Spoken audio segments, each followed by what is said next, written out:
like a fairly standard matchup. I love this RDU photo. It's fighting time. He's just as focused as Tice. Yeah. Same exact level of focus here. Alright, SilverName does not have the wild growth, but he's got the Fandral. Shadow Strike is a rogue card that deals with Fandral very well, so it got a lot worse. You know, Valk Teacher and Fandral as standalone 4-drops got a lot worse when Shadow Strike was introduced. Mm-hmm. Yeah, it's also really awkward that SilverName's not going to get to play this Fandral for a few turns yet. No ramp of any kind in SilverName's opening hand is that's not what he wants to see at all. He's probably going to have to Raven Idol here and hope to, or maybe not. Is he just going to Hero Power? Yeah. Okay, so he's holding on to the Raven Idol for value purposes with Fandral. I can sort of understand the reasoning, but even just staying on curve, I guess. Sure, I guess you could always do it on turn 3, right? Where you get the extra hero power anyway. Because you don't plan to just coin out Fandral. Not every time, at least. Against Rogue, it's even scarier and sketchier now than it's ever been. So many options. RDU pondering. He's got an Edwin, which is hard to answer. He's got a Tomb Pillager to make it even better. But the issue is the lack of combo setups. I think that was the right play there, just Fan of Knives, because everything else just felt so awkward. He may have considered Thanos, but I guess he wants it for the spell damage boost later. Next turn, he's going to curve into Tomb Pillager, which is going to feel really good, unless he wants to remove that Fandral urgently. Well, I want to see what SilverName does here, because again, to be consistent with his last turn, he either slams Fandral and prays for it to live so he can Raven Idol, or he just goes for the Hero Power Raven Idol without trying to get Fandral value. And he's going to put pressure on RDU right now, which has no answer for the 3-5, unless Shadow Strike comes off the top. And there it is. Brilliant. What a draw. That is... we've had quite a few of these exciting moments today. RDU gets exactly what he needs to do with that Fandral. It means he can't do anything else this turn, but he's not complaining. Next turn, he can curve into Tomb Pillager. And it looks like he's going to be ahead on the board compared to SilverName. Yeah, like we're looking at Shadow Strike as being this life-saving card, but the truth is, the odds of RDU not picking up at least an Eviscerate by this point, or even a Backstab, SI, something along those lines, like any combination of cards, Deadly Poison, name it, it's pretty slim. So I think he was overdue for a spell that let him deal with the Fandral. Wow, that came really close to being a disaster. Harrison Jones drawing 2 cards for SilverName. Amazing play. Yeah, that's about the most value you can expect from this. It's actually pretty rare that the rogue sits there with 2 charges of the weapon. This deck does more so than the other ones because the Malagos list tends to not run deadlies. So when you see the all-in Questing Adventure Edwin Coldblood list, you find Deadly Poison being there, and so they tend to sit on their dagger charges a lot more. Oh, SilverName here, wondering what he wants to do. I don't mind Feral Rage for 4 into Wild Growth. Yeah, Feral Rage seems okay. It's a little bit awkward. I guess ideally he doesn't want to take the damage, but he also can't waste the swipe, so that's what he's going to do. And he gets to play Giant next turn, right? Yeah, that curves out well. RDU is going to need to... Well, RDU doesn't really have anything he can play once again, unless he fancies playing Thanos into Edwin. If he can pick up a Conceal now, that'd be fantastic. Eviscerate's fine. So you could technically go for, Blood Mage, Eviscerate, Coin Edwin. You just go crazy to get the best Edwin you can, and I think that's the play you have to make, because you still get the Gadgetzan Coldblood for next turn, which is great to put pressure and draw cards. He's definitely going to need to play these Gadgetzan Auctioneers sooner rather than later, especially as he's got 2 of them. It doesn't matter too much if the first one dies really quickly. And also, chances are SilverName's going to use up most of his removal on this Edwin Van Cleef here. And he did. And the Blood Mage Thanos will cycle for RDU, could potentially find a Conceal. So there's a world in which RDU actually just daggers up to get the best Gadgetzan he can. I would not be surprised. It really depends on the draw. Yeah. No, he's actually going to go with it. I actually agreed with you though. I thought maybe Dingo was a little bit safer, but I guess RDU just doesn't mind wasting this Auctioneer so much. And also, if SilverName is going to deal with this with Wrath Hero Power, he's now going to be taking 8 damage to the face. I'd like to introduce you to my friend, the Jungle Moonkin. There's the guy. The Jungle Moonkin is a bit of a... Like, you're happy about it, but you're a little bit sad about it too. The big upside, and I think that's one we can't emphasize enough, is just how important it is that you know it's not a Malygos list. Right. Because there's no Sinister Strike burst that's going to come out. There's no risk of you getting overly punished for giving him spell damage. Or at least not as big a risk. There are definitely occasions where you do not play Jungle Moonkin. I've got to admit, I've played it against a Freeze Mage on something like turn 5 once, and he came back and just killed me from 30. Yep. You definitely can't play it all the right. time. That sounds about right. But you know, it did its job. RDU, it didn't exactly give RDU any great plays as a result, and now SilverName has 2/8/8 staring RDU down. I'm not sure how RDU is going to deal with this. Well, I think the Gaddis Auctioneer with the backstab, sap, conceal, there's a lot that can be done. Even if you tank 1 damage, like 1 giant, I think it's acceptable. It's within the range, I think, of how much damage you can take. Right. Okay, I was wondering if maybe he'd consider playing Cobbler, but I like... Oh, he might. He definitely might. I guess he just can... Yeah. kill one of them and then conceal to get it. If he picks up an Eviscerate from this draw, then that's perfect. How often do you push face? Oh, actually, you might now that you picked up the prep. Still no Eviscerate. You could sap the giant on the left. Yeah. And let the other one live and then push 8 to face. That's true. And then you can always conceal as well this turn. I actually like that a lot. I think that's... Ooh. Oh, whoa, hold on. It's a bit early, mate. Unless he just wants the draw first. Sure, maybe he picks up something else. I don't even know. Wow. You're not going to have long to make this decision. So he didn't attack for 8.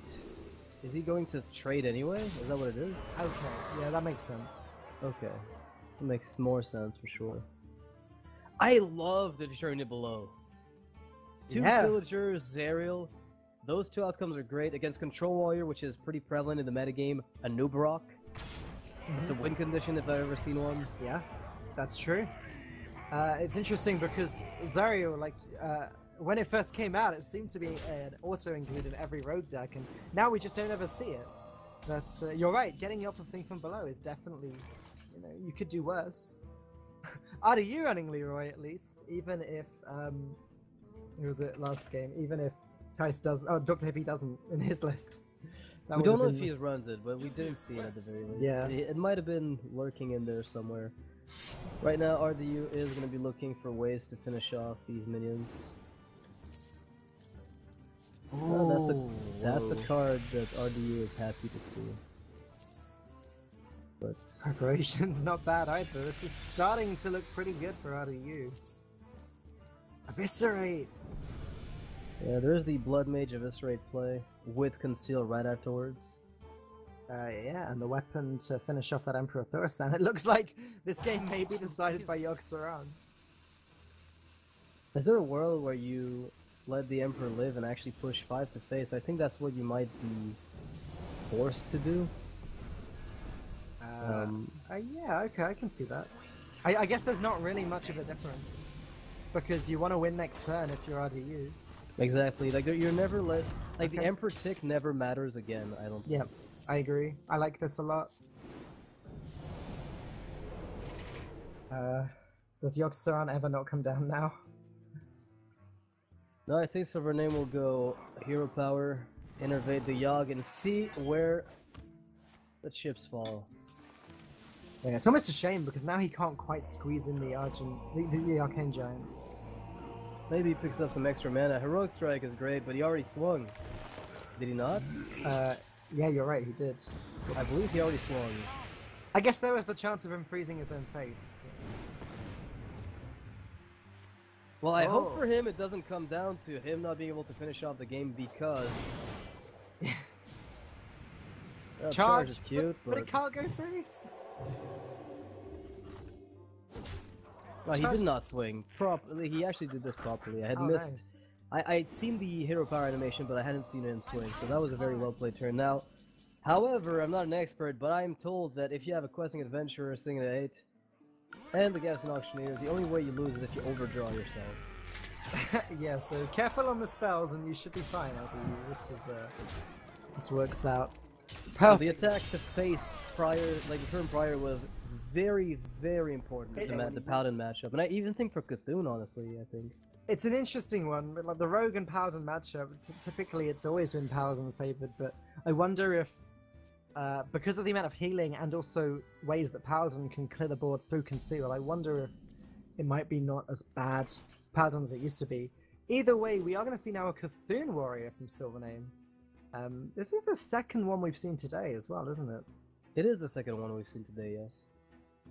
First one ran up against the Shaman. zoo pressure, I believe.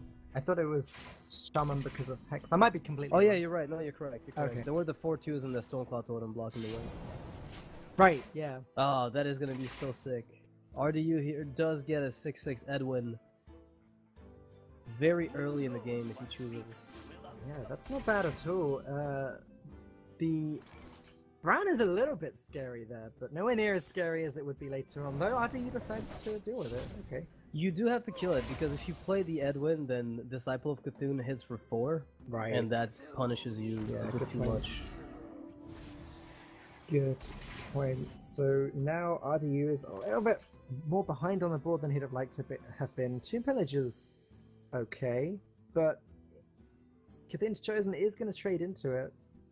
What do you think about Fan of Knives Deadly, where you kill the 4-2 right away? It looks like that's the play. I don't love it though. I think RDU really needs to start putting stuff on the board. Though I agree, it's the best play he could have made given the situation. Turns out Cthulhu's Chosen is really awkward to deal with. SilverName has probably the most important card in the matchup in his hand already, being Justicar. That puts him far away from the reach that Rogue can put together. However, right now there's no enabler really for an execute play, which he will probably need at some point. I feel as though this version of Rogue is slightly better against Warrior because, like, obviously Mallegus Rogue can only deal a finite amount of damage, but Questing Adventurer Rogue can actually... They can just get bigger and bigger and bigger, and if the Warrior can't deal with the Questing Adventurer, then that one card can just end the game. Or Van Cleef, you know? That's correct. I mean, I think one of the big deals, when this list came out, the Rogue list, with Questing Adventurers and the Edwin, the all-in Rogue, as we'll refer to it, I guess. When that came out, the biggest problem for Warrior was, well, I need to brawl 2 minions. Like, whenever those minions show up, I often end up using Brawl on 2 targets, which is just a horrible feeling. But that's just the way you have to play it. It's unfortunate. Welcome to the Grand Tournament, champion. Okay, so SilverName facing down a huge board, but still, welcome to the Grand Tournament. It's time to start tanking up. I think that was a necessary evil for SilverName there. He has to accept he's going to be taking a lot of damage now, but in the long run, he's going to be tanking up. He still hasn't enabled Cthulhu though, which is unfortunate for him. Yeah, that is a problem. RDU is just going to go in full damage, not commit more to the board, I don't think. At this rate, he's already pretty far ahead. Unfortunately, SilverName doesn't actually have a way to clear this board unless he wants to face tank some damage, but he can't actually afford to now. Well, he has to brawl 2 minions and execute the other. Yeah, exactly. It seems to be all you do every single time. This is a matchup where the warrior always just face tanks the second minion that lives. That's and the executes. worst case scenario as well. SilverName is still alive at the moment, but only just. And that is going to be it. So close to stabilizing, and you're right, the fact that the Cthulhu wasn't even a 10-10 yet meant that Ancient Shieldbearer couldn't come down, meant that Veclor couldn't come down. That was not helping SilverName. He could have gone for Brawl early, Right. and then ping whatever's left to execute it as a follow-up. I wonder how often that ends up mattering. Anyway, just a bit of a random thought regarding the last match. Sure. SilverName on the Paladin is going to be playing what looks like anything can happen. Yeah, now what I'm thinking straight away is when do you play the Doomsayer? This is the second time today I think I've asked that question and then the player's gone ahead and played Loot Hoarder. I think it works very well this way, though. I think usually you want to play it before you expect their combo to go off. So if we're talking combo, we're talking the Questing Adventurers or the Garrison Auctioneers. The problem is, every turn for this rogue deck is a combo turn. Yeah, when are you safe? Unfortunately, this is actually an interesting turn for RDU here. Like, how much does he value this Edwin Van Cleef? Does he have to sap or maybe even Cold Blood? No, he can't really Cold Blood. Actually, he could play both. I think he was sap and Cold Blood. Yeah. I think they're both amazing. You could Cold Blood and trade with your weapon in the end, right? Like you kill the Doomsayer with a 6/4 and your weapon, but then it's not good. True Silver Champion comes out, you haven't put out any pressure, really what have you done? So this is a much better way to play this exact spot, I believe. Yeah, and what does SilverName do about this? The same thing as everyone, you keel over and die. Like this rogue deck is known for its explosive openers, just in general. Well, on one hand, at least, it looks like Edwin isn't dealing 8 damage to the face this turn. SilverName has a little bit longer to pick up a way of removing or at least weakening the Edwin Van Cleef. Right now, there is the Pyro Coin Consecration, which could do That it. would I do thought it. he was about to slip up the ordering, but he did not in the end. Just right. That's going to clean up the Drake and the Edwin at the same time. Unfortunately, the Pyromancer has to die as well, but I think SilverName is probably feeling pretty good about that turn. Yeah, it's the best way he could have stabilized on the back of this, I think, at the end of the day. He was so close to just being blown out. This Pyromancer was necessary. Either Equality or Pyro were both mandatory. But you know, RDU is still in a fantastic position. He's got Tomb Pillager into a ridiculous Gadget Sound Auctioneer. Yeah, the Light Lord for SilverName is going to be a saving grace when the time comes. It's going to be a very big deal. The Curator also roadblocks quite a bit of the pressure that RDU may try to put out. So I think SilverName has a window of opportunity there. He did see one sap played early to maximize pressure, but unfortunately the pressure that RDU put out was really just one Edwin play. Or one Edwin swing, that is. Look at that. RDU not messing around. Plays the Fan of Knives to kill a single Silverhand recruit and then swings weapon into the face. Oh, I think he has to. After the commitment he's made to sapping a Doomsayer, Right. he doesn't have many options besides just going full of aggro and hope. Light Lord is never found, Forbidden Healing's not found, because right now it looks like the damage output is slipping away from RDU's hands and going in SilverName's favor. Wow, is it possible for RDU to win this turn? Oh yes it is. Well, not this turn, I don't think so. But it is possible for him to win for sure. Okay. Oh, I like this. Shadow Strike dealing with the Curator very nicely. One of those conceals definitely going to come down. Oh, wow, Eviscerate. Now, how much more do you cycle? Thing from below, Journey below would actually give you an extra death rattle. He is going to just keep drawing until he finds his Leroy, his other Cold Blood. Light Lord brings him back up to 21 health. There is still 5 on the board with spell damage. Yeah. Yikes. Again, he's I at think 16 effective. it's definitely possible for RDU to do it this turn. Probably quite likely. Alright, so we're looking at 8 damage on the board right now. That's 13. He needs 8 more. He needs 3 more. He needs 3 more damage. There's not much. That's gonna be it. Oh boy. I was gonna say there's not much left in the deck that deals the 3 damage right away, right? He's already played the 2 Eviscerates, the Cold Blood was played early, the Deadly Poison is only 2, he's not quite there, but this will seal the deal, and RDU is gonna take the series 3-0 with his Rogue deck over SilverName.